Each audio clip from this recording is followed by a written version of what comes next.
Hello, everyone. My name is Jessica Kennedy, and I am the educator for adult learning at the St. Louis Art Museum. Thank you so much for joining us for tonight's program. Before we begin, please familiarize yourself with the Q&A section located on your screen. Feel free to enter your questions at any time during the program, and we will choose a few to answer at the end. Also, there's live auto transcription available for this program. Please click the CC icon to activate or deactivate the subtitles. To get us started, I will hand things over to the museum's Associate Curator of Modern and Contemporary Art, Hannah Clem, who will introduce our panel of speakers. Thanks, Hannah. Thank you so much, Jessica, and thanks everybody for joining us this evening. It is such an honor for me to get to introduce our prestigious panel of speakers tonight. I'm going to give brief introductions of each of them. We could really spend the entire hour listing all of their amazing accomplishments, but we would rather hear them talk than do that for the whole time. So Donna Levy is an internationally recognized multimedia artist. She was born in Israel to Egyptian and German parents and raised in the US, Israel, and the UK. Today, she lives and works in New York City. Donna has received many fellowships and awards, most recently including the 2019-2020 Freund Teaching Fellowship at the Sam Fox School of Art at Washington University in St. Louis. She was also the 2020 New York Foundation for the Arts Artist Fellow in Digital and Electronic Arts. She has exhibited widely all over the world, and her solo exhibition, Currents 119, Donna Levy at the St. Louis Art Museum, is on view through August 15th. Shiraz Gorman is a writer, a storyteller, and public speaker, creating poetry, essays, photography, film, and music. She is also a community-centered social entrepreneur devoted to the visibility, care, and healing of underserved people. Shiraz is the founder and executive director of Sibling Support Network and currently the community strategist for Counterpublic, a triennial art exhibition held at the Luminary Arts in St. Louis. Gwen Moore is the curator of urban landscape and community identity at the Missouri History Museum, focusing on race, ethnicity, and race relations in St. Louis. Gwen has been associated with the Missouri History Museum since 1998, working as a researcher, a community programmer, and an oral historian. Her current area of research is concerned with social movements, with a particular interest in civil rights activism. And Michael Allen works as an academic researcher, a historian, a teacher, a design critic, a public artist, and a critical spatial tour guide, as well as a heritage conservatist in his private practice. Currently, he is the senior lecturer in architecture, landscape architecture, and urban design at the Sam Fox School of Design and Visual Arts, as well as a lecturer in American Cultural Studies at Washington University in St. Louis. In his private practice, he is the director of the Preservation Research Office. So welcome, everybody. So we want to start by kind of giving some background on the exhibition that this panel has kind of been brought around, which is Currents 119, Donna Levy. So Donna, maybe we should start by giving everybody a little bit of a background on the exhibition, your time in St. Louis, and how you started thinking about using St. Louis and the city as part of your artwork. Thanks, Hannah. Yeah, so I came to St. Louis in the fall of 2019, and I didn't really, I didn't really know what I was going to focus on while I was there. I was teaching at Washington University, and I would drive around, and I was very drawn to the amazing architecture and how everything is so beautiful and very well preserved. But then I slowly started to see that half the city is very neglected, and the same architecture, on one side it's extremely preserved, on the other side it's very neglected. And this is something that appears a lot in my work, like abandoned houses. So I was very drawn to this, and especially the fact that nature was taking over. I always have these thoughts on all the environmental issues we're facing nowadays and how the world would look like if humans no longer existed. And I was like, oh, wow, well, in parts of St. Louis, you can actually see what it looks like when nature is taking over the urban environment. So I wanted to take it a step further and create this kind of fictional future where humans no longer exist. So I brought into North St. Louis um, like animals and birds and reptiles kind of taking over the buildings, and I filmed that. But I was constantly quite asking, like, what happened to the city and why is half of it neglected like this? Because I really couldn't understand the concept behind it. I was like, I see the city as like a body, and why would you neglect like your right hand instead? I mean, clearly it'll affect your entire body. You know, you can't just neglect part and then think, oh, you know, it just seems crazy concept to me, and I couldn't understand why it was like that. And you know, so I started. It just didn't make sense. So I started to read a lot and research about St. Louis, and then I came across a podcast where Michael Allen was talking, and I was very impressed by his knowledge and, you know, self-awareness and sensitivity. And I tried to, I found him, and he agreed to be interviewed several times. So And you then, started to reach out and speak to members of the community, yeah, and and then you started also thinking about how this could be embedded within the artwork, which I think is an important aspect to also why we're even here speaking.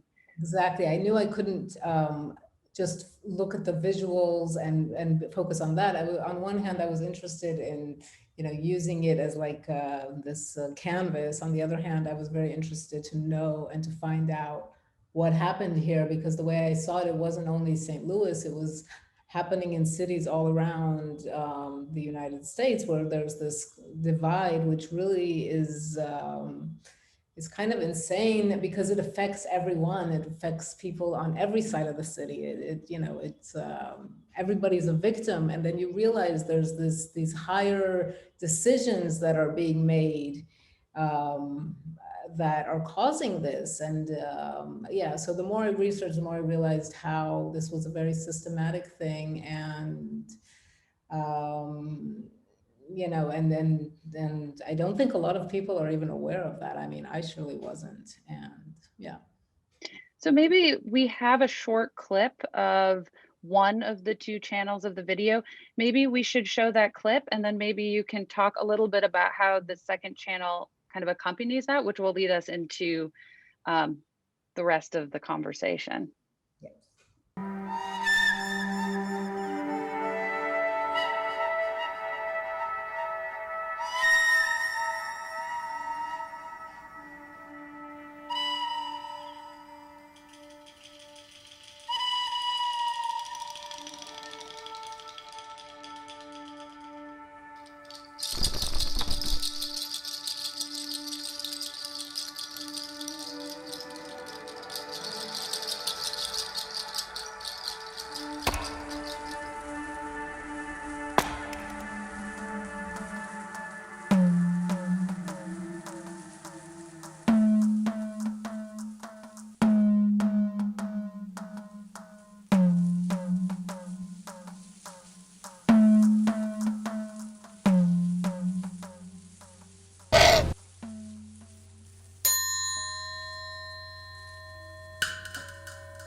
Yeah, so that was just like a 1 minute out of a 5.5 minute clip. And then the second part is kind of the footnotes to this part where I really show the research that I did, and I interview the people on this panel as well as some other people about St. Louis's history. And we have Shiraz's poem that comes in and out, which is such a moving poem, which I was very, very moved by, because it speaks to me on so many levels, not even only about St. Louis, just about having like your history kind of erased. So And you discovered this poem that Shiraz had yeah, written in your as part of your research, and that you then reached out to the poet and asked her about it and started this conversation. Is that what happened? came over for a very long lunch, lasted many hours.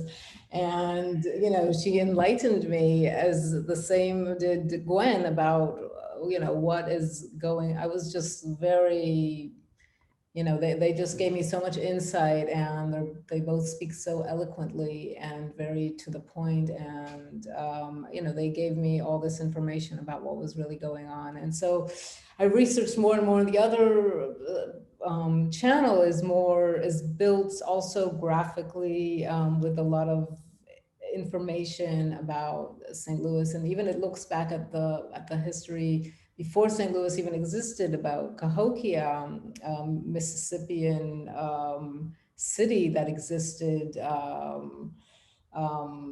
you know, pre-Columbian, and I looked at the reasons why that ceased to exist, what happened, what made that city vanish, and you kind of see, oh, there was also like this very stratified society, and, you know, are we gonna, is this the same fate that is gonna happen maybe to America? Like, if we, you know, if we just continue the way we're going, we have an example of another place.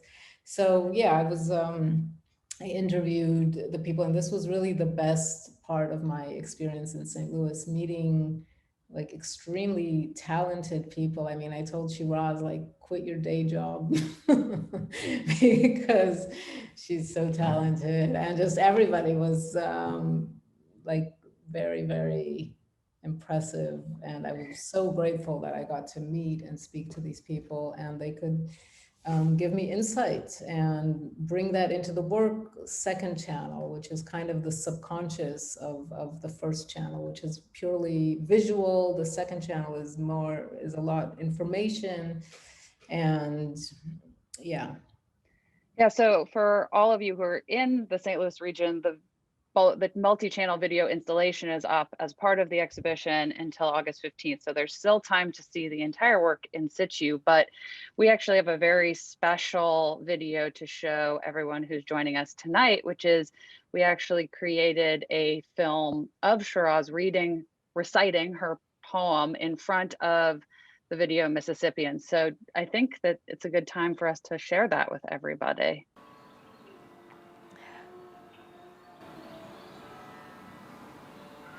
Who moved my memories?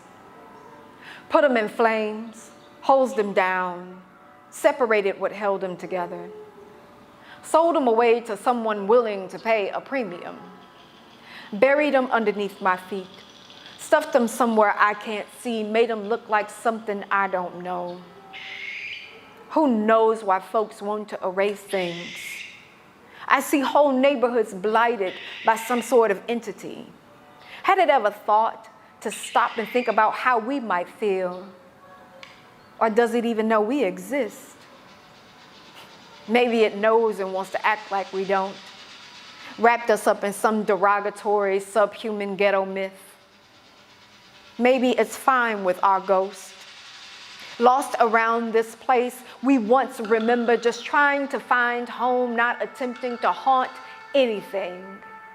But we can't find what we recall, what feels like yesterday. Those places that made us smile and have our laughter, sorrow, happiness, histories, our histories trapped somewhere in them. What is this love I'm holding on to? Who moved it and why?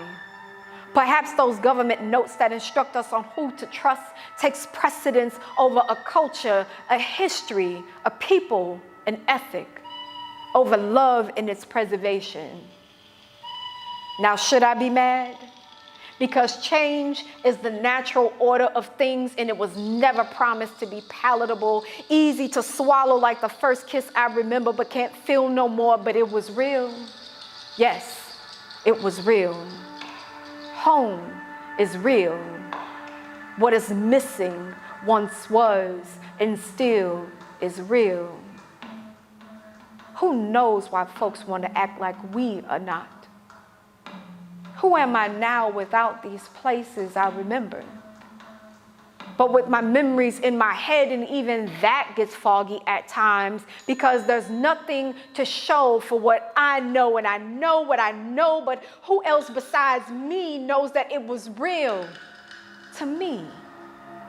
And to the people who lived, loved, yes, loved, laughed, worked, rested, watched each other's children cross the street, borrow a cup of sugar, knew family secrets, and could tell you when you got old enough to bear the truth. Cut your grass because they felt like it. Knew to check on you when the summers had a pinch of hell in it. The people, these people, what happened to the people in this place? Who stopped caring about the people? But I have eyes that see. I see the dividing lines. They aren't imaginary. I see what stands and what goes, what's abandoned and what's adorned, what opens up and what closes down, what gets watered and what is allowed to rot. I see the old history limping its way around, old language sprouting out of new mouths, coded language decoded in the blink of an eye and ample silence. Where did it all come from? This old ghost with its wrecking ball of a way. Let me ask you something, ghost. What are you getting out of all this? Why are you laying it all to waste? Don't you know nothing new can replace what has been, because what was priceless. See, I got eyes that see ghosts. I see what once was beautiful being that beautiful. Yet I see folks trying not to see. And it's all visible if they cared to look. So take your blinders off because it's all being seen. See the city, histories torn down, stolen from where they used to stand, so like we never mattered. Like we somehow were never precious enough. With our memories buried somewhere beneath. In a city that appears to not see all histories as equal, tell me if we can't find something that looks like our memories, something that looks like home, how are we to move forward?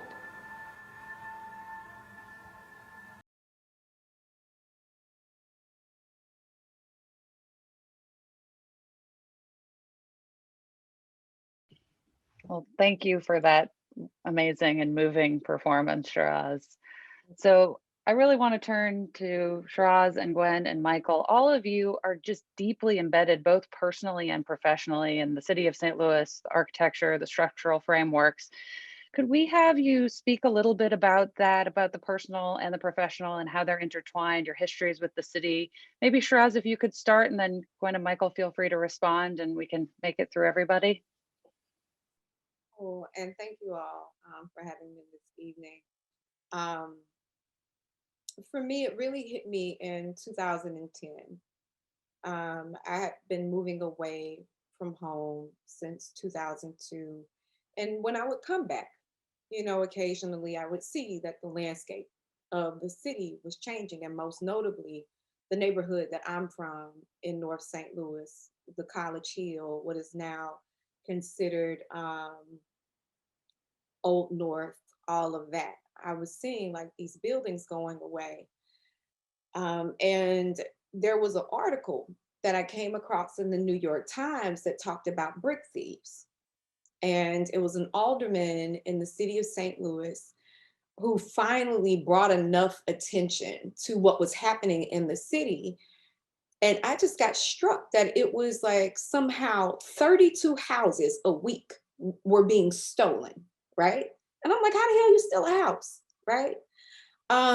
So I'd come back home, I think that was 2011, and a friend of mine by the name of Damon Meek, he was doing this really beautiful project titled Slum Beautiful. And I was already in the middle of writing a poem. And as we were driving along, as he was doing these house portraits, as he calls them, I asked him to stop on Montgomery Street. because my step grandfather had this beautiful four-story home, right? And I just got real curious to see what was happening with the house. And his house was gone. And I just remember having this feeling coming over me that it was a type of erasure. And the only thing I could feel was like, I had this very vivid memory come back to me of my cousins and I playing on the very top floor, because the fourth floor was kind of like this loft space, kind of like with this angled roof. And the memory just felt like it faded, like off into this empty lot. And I was just stuck. And I called my mom and I was like, do you know JP's house is gone? Because that was my step grandfather's nickname. And she was like, no, what?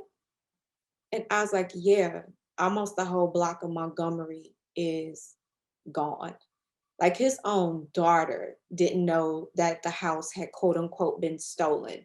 She was not notified by the city or anything.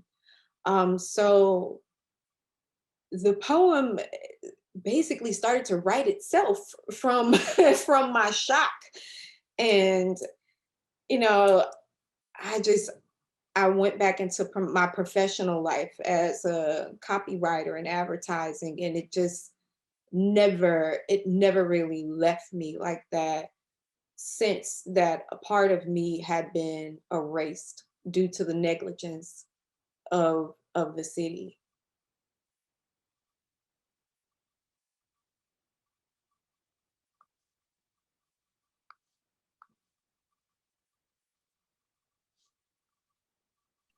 Gwen, I think you might be muted.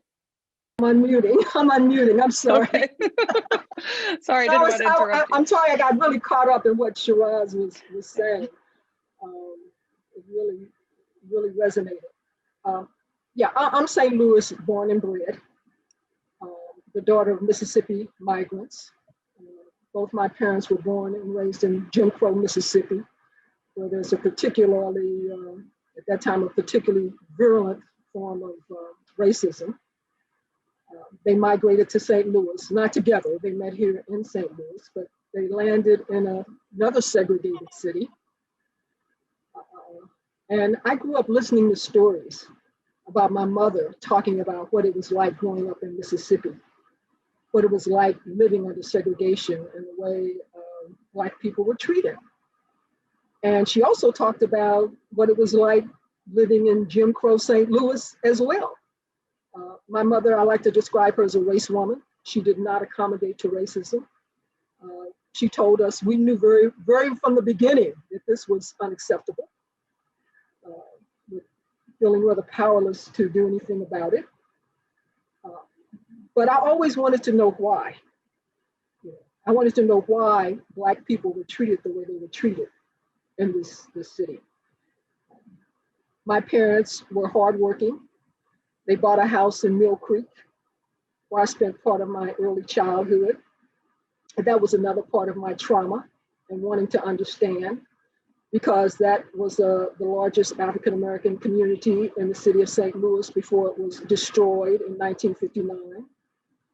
There were nearly 20,000 Black people living there. It was a thriving Black community, 839 businesses, a lot of important institutions, the People's Finance Building, St. Louis American, the St. Louis Argus, the Pine Street YMCA, the First City Hospital was located there. It was a thriving neighborhood.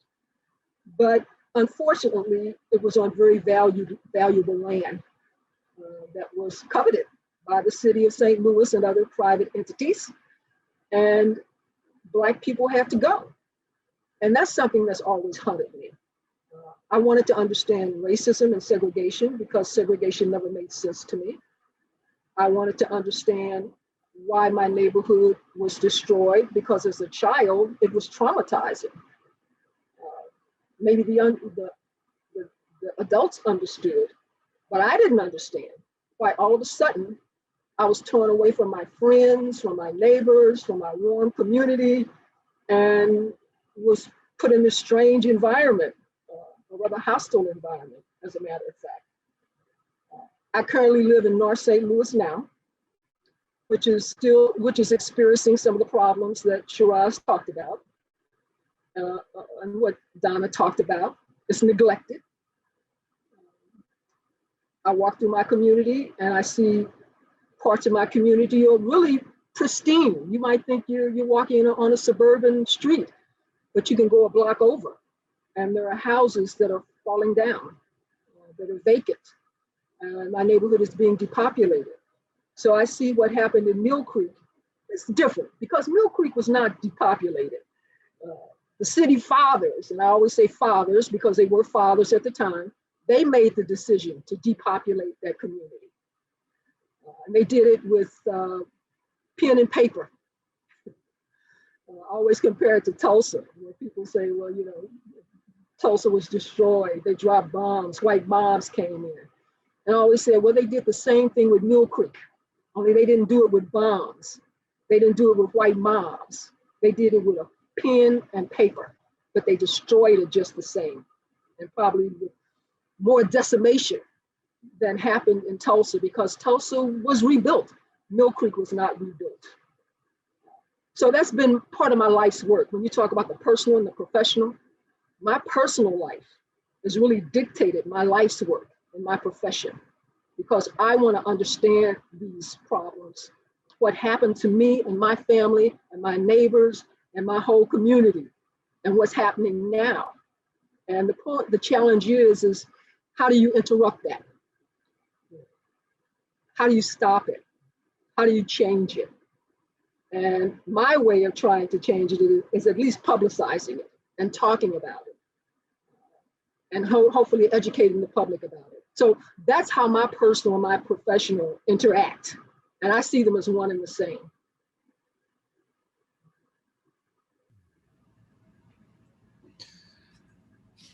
Well, and as a historian of what some people call architecture, which to me always sounds like a very rarefied and elitist term, other people call building, but I think that's too limited to material and what I now tend to call settlement or inhabitation, because those are whole systems of shaping and living in the world. My first experiences with St. Louis as on a personal level have been driving my entire life ever since. I grew up in rural Illinois. I learned about St. Louis through magazines, newspapers, the news. So I didn't know anything about St. Louis, to be honest, if you look at those sources. When I first really saw St. Louis, I was 9 years old. And we went downtown to this used bookstore called Amiton's that was on Washington Avenue in the old Garment District. My mom had gone there in college. We came up Highway 55, we exited in there, lo and behold is the abandoned city hospital, broken windows, stolen copper, an awesome, crazy, ruinous puzzle, and not what I expected to see greeting me in the, the supposed great, big, wealthy, important city. We drive up 14th Street, there's Darce Webby and Clinton Peabody. We come into downtown and it's like, wait, why are the office buildings abandoned? Well, there's the shiny new ones, but there's the arcade building, the chemical building. The upper floor is empty, a few small businesses on the ground floor. City Hall, the facade dirty, right? This is a Potemkin village, it turns out, at least in terms of what you see on the images carefully shot of the parades and the mayor's speeches and everything, trying to lure you into thinking St. Louis, follows what some would call the natural order of things. So, these kinds of ruptures of that image, I think, startled me. And I thought, well, these places that are supposedly broken or marginal, the more I dug, the more I found them to be the more honest tellers of tales about the city, the places where you could really learn about these long histories that Gwen works on. Shiraz has lived and talks about, and Donna was drawn to. I'm so glad she was drawn to it. We get a lot of people at the Sam Fox School who aren't drawn to these things. So I think now I'm a historian in pursuit of what Shiraz calls some sort of entity. Is it the government, capitalism? Is it just us as a species? How these structures of society consign some to oppression, lull other people to think somehow they're benefiting from incomplete, broken systems. And I find those questions, I trace those through the built environment. And it is not just St. Louis. I don't want to say St. Louis is either the greatest place to answer these questions or, some unimportant place. But St. Louis has a little bit of the whole American story. And I always find something new while I'm working here.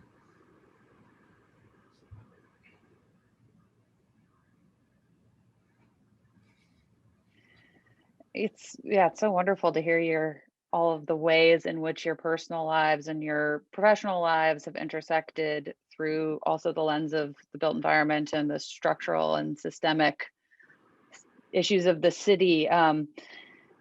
One of the things that keeps coming up is this idea, as Michael quoted from your poem, Shiraz, about this entity. I see whole neighborhoods blighted by some sort of entity. Had it ever thought to stop and think how we might feel? Does it know we even exist? Or maybe it knows and wants to act like we don't, wrapped us in some sort of derogatory subhuman ghetto myth.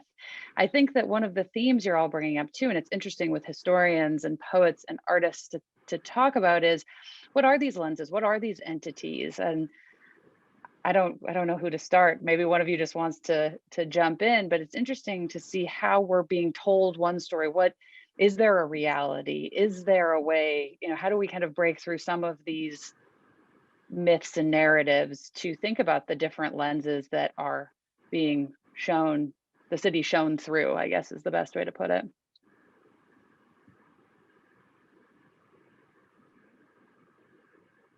Charles, I think you're muted. You know what I said? I'm just gonna get a t-shirt that just says I'm on mute. For me, it is easy to displace what you dehumanize. My entire life living in St. Louis, I have never experienced our media speaking about the North Side positively, right? And I used to teach advertising, and I would ask my students, what is not advertising, right? You have to take into consideration the fact that our media channels are paid by ad dollars. So what responsibility also falls on brands and, like local auto companies and stuff like that who advertise on these stations that really push these narratives? Because my whole time growing up, I had a conflict because you would think that North St. Louis was synonymous with crime and everything just awful. When I would look at my block and be like, wait a second, like everybody owns their homes. We get together and we have like block party days where we clean up. We all knew each other. We were living, breathing, scary, vulnerable, gentle people. However, that was not the narrative. That was, for me, being advertised throughout the city to then come in with the justification to neglect, as they call benign neglect, to just allow buildings just to go to waste or to toughen the red line, because our neighborhood was redlined for a very long time, where people couldn't even get loans to fix up their homes. And then you had city officials who would come and like fine folks and stuff like that. And the next thing you know, you got all these fines out the wazoo, and you're at risk of losing your property that has quite possibly been in your family one to two generations, right? So and that's always been my position. It's easy to displace and dispossess those that you dehumanize. Well, let me say what I think about both my neighborhoods, because I've only lived in two, Mill Creek and now North St. Louis. And I guess what struck me about what happened in Mill Creek, because I've made it really a lot of my life's work to just study Mill Creek so I can understand why this happened. And of course, during that time, Black people didn't have much of a voice. We didn't have control over our destinies. There was someone else who decided that they wanted this land. And it was like a speeding train. The decision had been made. There was some resistance, but 1940s, 50s St. Louis for Black people, it was not a welcoming, warm environment for Black people. We didn't have a lot of control over what was happening in our lives. And you talk about what lens we're looking through these communities. And I always think, the white people that were looking at Mill Creek, just like the white people that are looking at North St. Louis now, you talk about the media, Shiraz, they see it in a very different way from the way I look at North St. Louis, and the way I looked at Mill Creek. I didn't see what they saw. I didn't see a slum. I didn't see a ghetto. Of course, they don't use those words anymore. They use euphemisms, maybe inner city or something, which I don't understand what that means. I guess there's an outer city where white people live, I don't know. But it is the lens from which you view things. And I don't see things the way other people see them. And and I'm gonna say the people in my community, we don't control the media. When I look at the news, it's very disheartening because everything they portray about North St. Louis is something negative. There's a deficit. But there are a lot of good things. Like I said, I have neighbors that have pristine houses. They love their houses. They have manicured lawns. They're law-abiding. Like I said, God-fearing, law-abiding people. But that's not what you see on the news. So people have this image of North St. Louis as this crime-ridden, wild, wild west sort of place where nobody wants to live. And it's continually being depopulated because there's this steady drumbeat about what this neighborhood is like. And I'm seeing it happen again. I saw it happen when I was a child in Mill Creek, and I see it happening again in North St. Louis. That's why I say, how do you interrupt this? How do you stop this from happening? And I know it's a complex question, and it's in the complex answers. But I think at some point, history has got to stop repeating itself when it comes to Black people. Well, I think, whiteness is a lens that a lot of white people don't see as a lens. They naturalize these assumptions about the city, and part of it's a blindness, of course. A lot of white folks don't see North City at all, but then there's also the ownership gaze that isn't seen as an ownership gaze of, progress is for us, right? And be it a soccer stadium or the National Geospatial Intelligence Agency or NGA, Paul McKee, Jack Dorsey and Bill Pulte and their demolitions up in the 22nd Ward, and all these things that get the check boxes as signs of some kind of positive turn for the city. In the eyes of a lot of white people, they don't understand.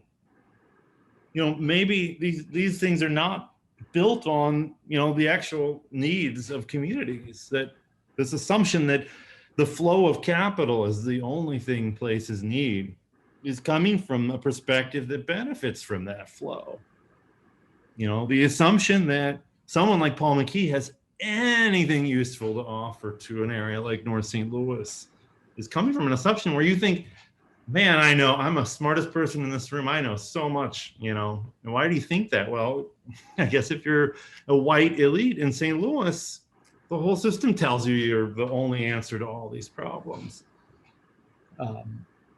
And you know, I just, not to drag this out, but you know, there's this kind of narrative now where every time a new apartment building pops up, or something new construction, there's like a whole cheerleading section of these young white men who are just so ignorant to the history that these things are being, you know, coming into.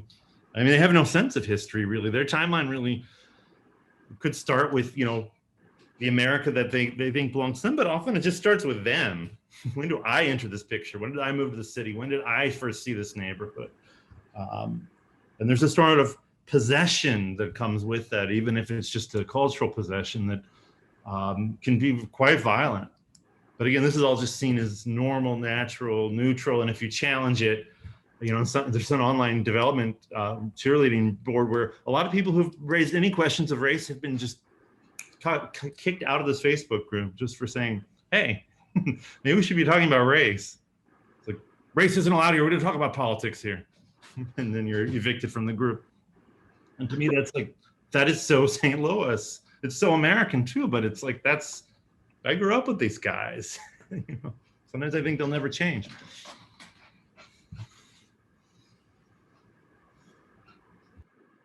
I mean, for me, when I came, when I was filming, it was important for me I saw a lot of beauty. I did see neglect, but I saw beauty in terms of the nature taking over. So I tried to beautify it, actually, show a different perspective, like less about humans, just about the beauty we can all appreciate. So I'll just say that I was very much steering away from like showing poverty and that kind of thing, and more showing like the beauty of nature. I'll just add that in. That was my aim.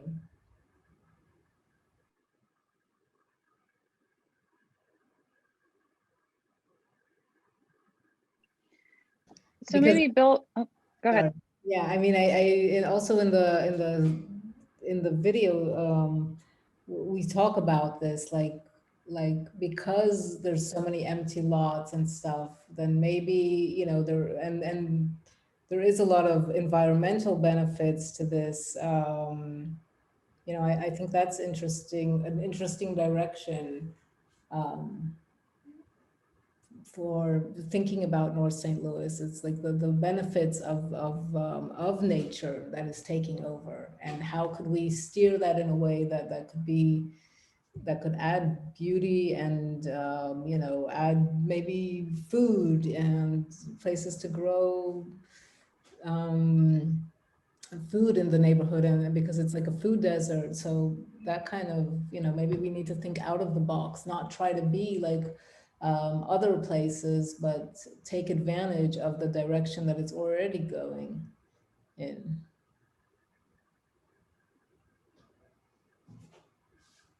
Yes, and I even think that those notions are interesting, Donna, because deserts are something that occur naturally.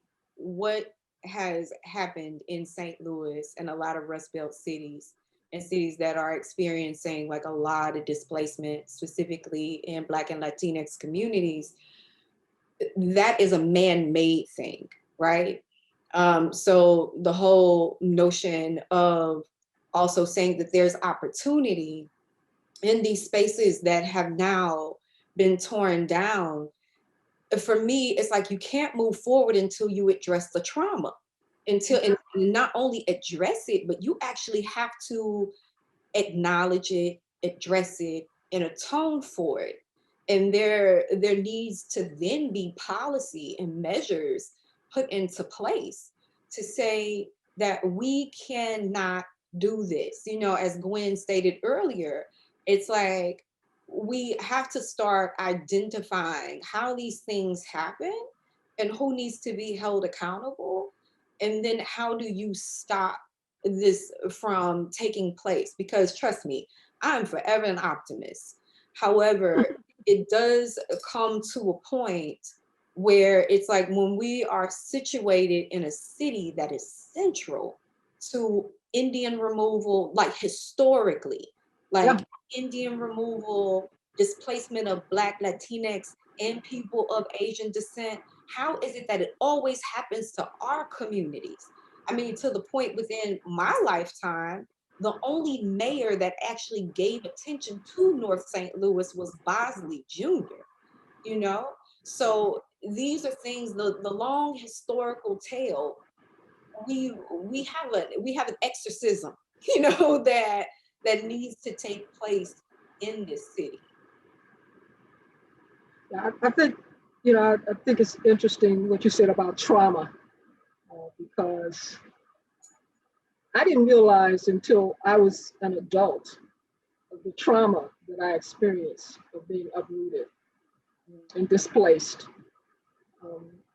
And I think about it more and more the older and older I get. And you know, how do you deal with this trauma? And I think a lot of times we don't think about children. You know, you're talking about the voiceless.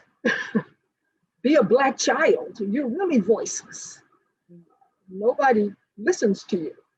And you know, Michael said something about these white males that think they can solve the problems. Well, they created the problems. Something Richard Rothstein said about, you know, in The Color of Law, about the way Black communities look. And he said, public policy created this problem. And it's going to take public policy to correct these problems. But we've got to start facing what caused these problems. We've got to start talking honestly and openly about racism and white supremacy. We've got to do that. You can't just say, well, you know, that's something that happened a long time ago. No. History has its consequences. The past has its consequences. And it's impacting what's going on right now. You can't separate the two. And you know, I'm a little disheartened to hear, you know, to see all this controversy about basically teaching history correctly or teaching the facts. You don't want to teach that because it makes people uncomfortable or it makes people feel bad. Well, the purpose of history is not to make people feel good or bad. The purpose of history is to tell what happened. And that's what we have to do. Tell what happened. Whether it's good, it's bad, it's ugly, we have to tell what happened. And that's the only way we're going to move forward until we start dealing with the truth. And for St. Louis, I think that's very important because I do think that even a lot of progressives kind of have their heads in the sand. And we just have to start telling the truth. I think it's as simple as that. Or maybe that's not so simple. I was going to say the reckoning has some powerful forces against it now. I mean, everything you're saying, Gwen, it's like the white supremacist political movement right now is just ferocious and terrifying. And I think this is, you know, the problem maybe with white progressives is I think we can short circuit that point where we have the cultural reckoning where we go back and we actually learn this, and somehow we can build a better system out of what we have now, which is based on the chain of you know, oppression and ignorance. And we can't do that. We have to break that chain first. And I think that's going to be a tough fight, but one very worthwhile that we should all commit to. I agree. And maybe the word I was looking for when I was saying about confronting the past is I think that a lot of people are in denial. Well, I mean, that just came up in our most recent mayoral run, where one of the candidates who considers themselves, you know, an ally and a liberal, literally, it wasn't even dog whistle, baby. That was straight up overt racist rhetoric that was being used to engage people in a sense with this comparison with East St. Louis. Like, we don't want St. Louis to turn into East St. Louis, right? You know, and it was just like, oh my, really? So who are you for real? Talking like that, claiming that you are a liberal and you're all about urban communities and etc. So that I think the white liberal mindset also in St. Louis for me is very telling. When people get a little too comfortable, and they feel like they can just come out their mouth any sort of way, you really get to see who they are. You really get to see what they believe in their core or what they need to say to appease a certain audience, which is extremely troubling. Yeah, I mean, the Team 4 memorandum that called for depleting North St. Louis was written by 4 young hotshot white liberals who had just gotten out of grad school, who thought, we're so great, we're intellectuals, we can solve all these problems. And they, expressly denied being right wing or Republican. They were like, we're liberal Democrats. And that document has caused a generation of terror. Yeah, the other thing is, you talked about those 4 white hotshot liberals, but nobody ever asks the people that actually live in these communities anything. Nobody ever asked anybody in Mill Creek what they wanted, because we would have said we want to stay here. In fact, the first time they put forth that bond issue, it went down in flames because people were going, no. And did anybody from Team 4 actually come and ask anybody in North St. Louis, what do you think is best for your community? Nobody ever asked us anything. No. And even when they talk about community engagement, sometimes people are handpicked to give them the answers that they want. Yeah, because I don't know if you really get the masses. Yeah, it's paternalistic. Very much so. Somebody shared with me something that I thought was very interesting. They said they were having a conversation with some donors at an event, and these people literally said out of their mouths, "Are Blacks in St. Louis?" Whoop, full stop. Are Blacks in St. Louis? Like, it's the audacity of ownership, right? To even have that in your lexicon, to say, "Are Blacks in St. Louis?" Right? That harkens back to this long tail of history that we've been talking about, and then also this whole notion of history literally beginning with you, and you also being the ones who I know what's best for you. Yeah, I mean, I remember when I was interviewing you, Shiraz, and I kept asking you, but why? Because I couldn't understand. I couldn't understand the idea, like, behind this this division of the city. Like, how can it be beneficial to anybody? Because it's like you're living in the city, and then I remember you told me white supremacism, and then it hit me. That's when it really hit me, like, wow, yeah, there's this desire to be superior, and this has been so, I was kind of naive. I thought, yeah, I understand racism, people, don't like people that look different, judging people by what their looks, but this idea of like superior, like this desire to be superior and therefore depressing another was it suddenly hit me. I'm like, this is the reason for everything.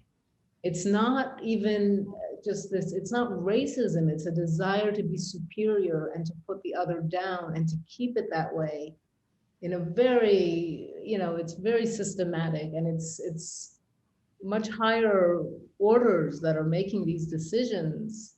That's what hit me. I was like, wow, there's an actual need for people to be superior over other people and to put them down and to always keep that.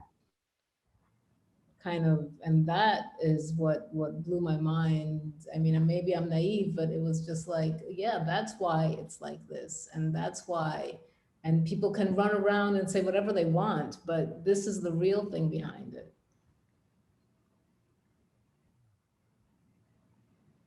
That was like eye-opening for me.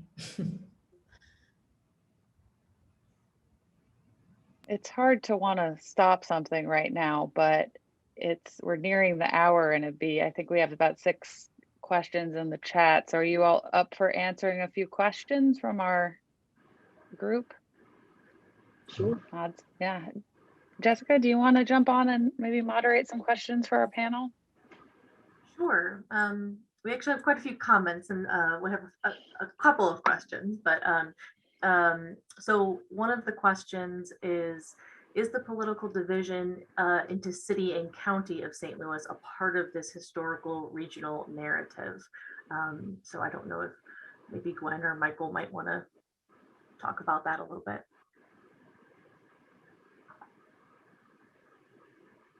Yeah, Gwen, you want to start or? I'm sorry, they want to know if it's, can you repeat that? I'm sorry. No, that's okay. Is the political division of the city and county, so I guess having those two being separate entities, a part of this historical regional narrative? As What far as part? you're talking about the destruction of Black communities? Yes, I guess. You know, it happened in the county too. I mean, you know, Meacham Park, Elmwood Park. I mean, it's not just confined to the city of St. Louis. Like it's not confined. I mean, it's happening all over the country. I mean, urban renewal was something that was used all over the country to destroy Black communities. There's a really good article by Deborah Archer where she talks about how highways were purposefully designed to destroy Black communities, and that white communities would come to city government, state government, federal government, and say, look, these Black people are encroaching on my space. We need barriers to make sure that they stay where they are. And hemming Black people in. There's always been this attempt to me to contain the Black population. You want to contain them in spaces. And then when it becomes inconvenient, then you move them to another space where you think you can contain them. But it never really works. That's why you keep having these things happen over and over and over again. So, and I don't know if that answers the question. I don't know if that has much to do with the city-county divide. I don't think it makes a difference to me. Yeah. I would say there are a lot of racial aspects to the development of the city-county line and the municipalities in the county, but you know, anyone who thinks merging the city and county solves anything, or the people who defend the status quo of St. Louis with X number of aldermen, it's like I don't know if any of that matters if our systems of government remain the same and we don't distribute power evenly. If it's just a concentration at the top under a different geography, it's the same problems are going to persist. You know, I don't want to keep saying this over and over again, you know, because they said that, you know, racism, when you say racism, it makes people uncomfortable. But I mean, if it's racist, it's racist. And if people think that, well, if the city and the county, maybe I don't know if there's any benefits to it, but it's not going to end racism. No. Oh, and It's not going to, you know, so I don't know if it could, I don't see how that could, we have to get to the root of the problem. right. And it just doesn't exist within residential spaces. If we look at the desecration of Washington Park Cemetery, which desecrated a historically Black cemetery and then basically got rid of part of Kinloch, Missouri, which is Missouri's first Black settlement. So they got a 2-for-1 with that one. You know, so we also have to consider that it's not only our residential spaces, it's our burial spaces, it's our park spaces, you know, places that Black people have historically occupied And we have to start putting that in front of everybody and laying the facts out and say, wait, history is, this is the truth of the matter. Now you tell us why that this is the consistent thing that continues to happen. Because eventually somebody will have to, we have to put enough pressure on the right people to start answering for it, but it is also our responsibility to surface these narratives, to surface these stories, and to surface these patterns. Because I also have a podcast. I'm the host of the podcast I Remember a Place Name, which is specifically around displaced and dispossessed Black communities and spaces and the erasure of these spaces. Because I was like, in my 4 decades of life, you know, I should not be able to name off, I can literally name off 5 neighborhoods off the top of my head in spaces where Black people have endured environmental harm via removal. And Washington Park is very sensitive to me because my great grandfather's body was in Washington Park. And to console, I'll never forget that. We were watching Channel 5 and we were all in the living room with my great grandmother. And you could see bones on top of the ground, right? And just dust flying everywhere. And we looked at my great grandmother, who we used to call Honey, and we asked her, what would you want to do? I've never heard my great grandmother have that tone ever again. She was broken and she said, do nothing. And that still haunts me to this day. So that's why we have to also take into consideration, it's just not our neighborhoods. It happens to places that are very sacred to Black people as well.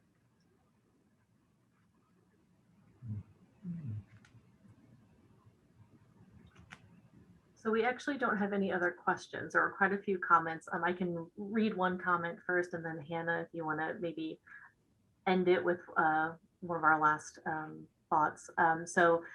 This whole program is speaking to the deep, deep racism of our founding fathers.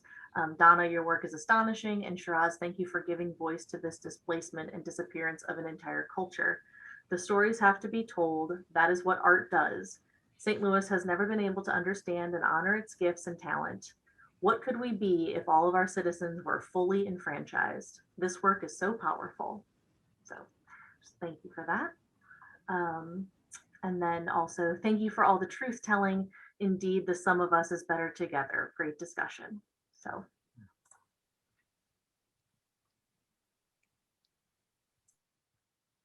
Yeah, I want to say thank you to all of you. We had talked about sort of ending with something that I think has really come up, but maybe if you guys all want to sum it up a little bit, you know, Shiraz, you end the poem asking how we move forward. And you guys have made really wonderful, very cogent statements about how we need to address the underlying structures, the systemic issues around racism and structural displacement. But I don't know if you guys want to talk a little bit just about that idea, like how, what should we do to move forward? What are some of your final thoughts thinking about that moment you leave us all with the poem, Shiraz? I'll tee it up first to Lisa and Michael.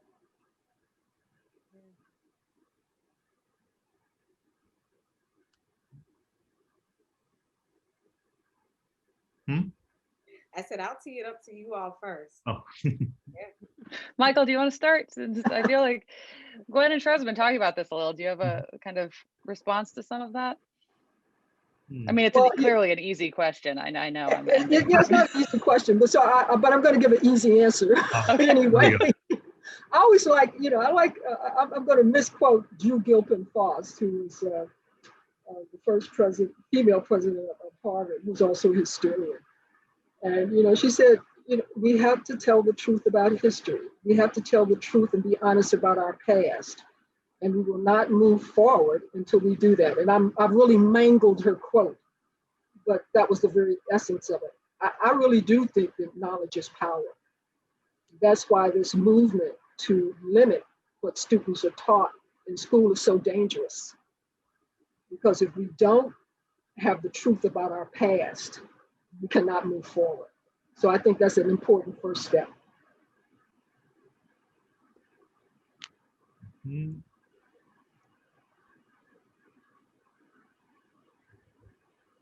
Like I said, it was probably too easy of an No, it's a answer. great, It it's a wasn't great answer. complex enough, but yeah. Michael, do you have anything you want to, any final thoughts? Yeah, I mean, I would, as a fellow historian, I agree with what Gwen said. I mean, it is an easy answer, harder to achieve, very hard. So I think it's a great like charge out of all this. I also think that out of all that, I mean, these words we've been talking about is, supremacy. As Donna was saying, people, the need to feel better. It's like there's also this sort of coterminous need to abstract the world that allows us to get away with dehumanization and create alternate facts. And so I'd love to see us, a collective knowledge where that abstraction that separates the ideal and the material. So, you can look at some of the places Donna's worked in and not actually, understand the real histories, but still stay trapped in your little idealistic bubble of how great the world is for you. When we break that down, we meld the ideal and the real. We meld fact and knowledge, and that we really have a shared civic culture. But I mean, now this is sounding like a lot of work, but it's my deepest hope in the work that I do, and I will continue to do it even if it takes forever. I might not live to see that world. Even though what Gwen just said gave me hope, because it's not it's like it gave me like this sense of relief. I'm like, oh wow, we don't have to do so much. We just have to share knowledge. We have to like share the truth, and that's an amazing place to start, because that's not so difficult to share the truth. I mean, we just need to bring it into the educationals. I mean, of course it is difficult. I wouldn't even know where to start with that, but just knowledge, just sharing knowledge. The knowledge is there, the people are there, the histories that you guys share is available. And I think people need to just be more curious about the world around them, and ask more questions, and not live with these assumptions that they know things. And the amount of times people told me, oh, you're going to go to North St. Louis, it's dangerous there. Like, I'm like, I go there every day. What are you talking about? It's not dangerous. It's like, I drive there every day I go there. And so we need to be more curious. And I mean, it's not only because of people, it's the whole systems that are in place that are very much trying to keep things very separate, and knowledge not be there. Knowledge is power, and it's the history. Yeah, I mean, we can be ashamed of the history, but we have to know it and acknowledge it and move forward. And I don't want this to be too esoteric for people, but for me, it has to be a partnership between love and truth telling. My belief is the only way that people can do the harm that they do and have the cognitive dissonance that they have to continue the destruction of places is that they lack love within themselves. And when you do not love yourself, you're always reaching outside of you to fashion something that you can claim, that you can call your own, to situate yourself in, to make yourself exist. Um, so for me, it comes down, my greatest hope is that people start loving themselves more, so then they can look to each of us and look to everyone and say, you know what, I connect to you from a heart space. I connect to you from that thing that we all feel but can't name. And since I connect to you in that regard, I will respect you and love you by respecting and loving myself and say, look, let's just lay it all out before us. And even if it hurts, because it's gonna hurt, and even if it takes a lot of time, and even if it doesn't make me look good, and I have to have consequence over it, I'm willing to do that because I love myself enough and I love you enough and I love the future enough that this is what we're willing to do. So I think it's going to take a radical act of people centering themselves in that space of a type of love that sees beyond them and what they can generate for themselves.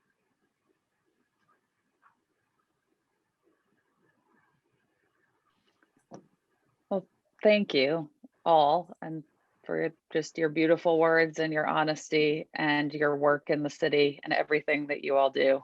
So we're just privileged and honored to have you here tonight and for the museum to have this program. So thank you. And thank you everybody who came and stuck with us. Yeah, thank you. Thank you.